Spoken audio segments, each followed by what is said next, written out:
Colombia university دنیا کی قدیم اور پرانی یونیورسٹیز میں سر فہرست ہے۔ 268 سال اس کو ہو چکے ہیں۔ 1754 میں امریکی شہر نیو یارک میں اس کا قیام عمل میں آیا تھا۔ 268 سال کی تاریخ میں ابھی تک کسی خاتون کو اس یونیورسٹی میں صدر بننے کا موقع نہیں ملا تھا۔ سال 2022-23 کے انتخاب میں پہلی مرتبہ ایک خاتون کو چنا گیا ہے اس کی صدارت کے لیے، اور یہ جو خاتون جو صدر بننے جا رہی ہے، جس کو اتنا بڑا اعزاز ملنے جا رہا ہے، اس کا نام ہے نعمت شفیق۔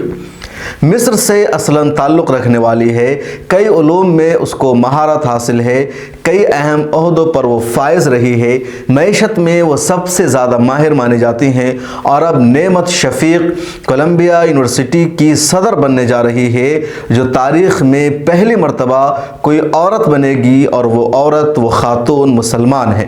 کون ہے نعمت شفیق؟ ہم تفصیل سے آپ کو بتا رہے ہیں اس ویڈیو میں۔ نعمت شفیق کا تعلق یا نعمت شفیق کی جو ولادت ہوئی وہ مصر کے اسکندریہ شہر میں ہوئی۔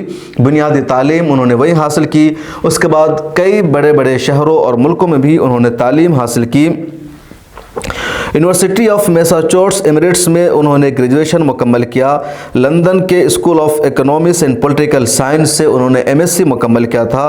36 سال کی عمر میں نعمت شفیق ورلڈ بینک میں اب تک کے سب سے کم عمر نائب صدر تھی، یعنی جو نائب صدر تھی اور سب سے کم عمر کی تھی۔ اس کے علاوہ بین الاقوامی مالیاتی فنڈ، جس کو IMF کہا جاتا ہے، اس میں وہ ڈپٹی مینیجنگ ڈائریکٹر کے طور پر کام کر چکی ہیں، اور جو لندن کا اسکول آف اکنامکس ہے اس میں بھی کئی اہم عہدوں پر وہ فائز رہی ہے، اور اب وہ کولمبیا یونیورسٹی کی صدر بننے جا رہی ہے۔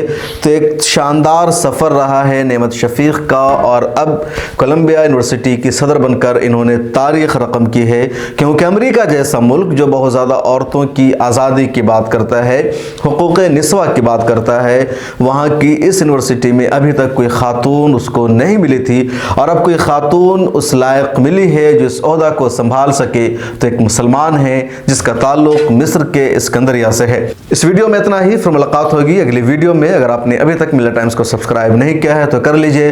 فیس بک پر ہمارے پیج کو دیکھ رہے ہیں تو فالو کیجئے، سوشل میڈیا کے سبھی پلیٹ فارم پر ہمیں سپورٹ کیجئے۔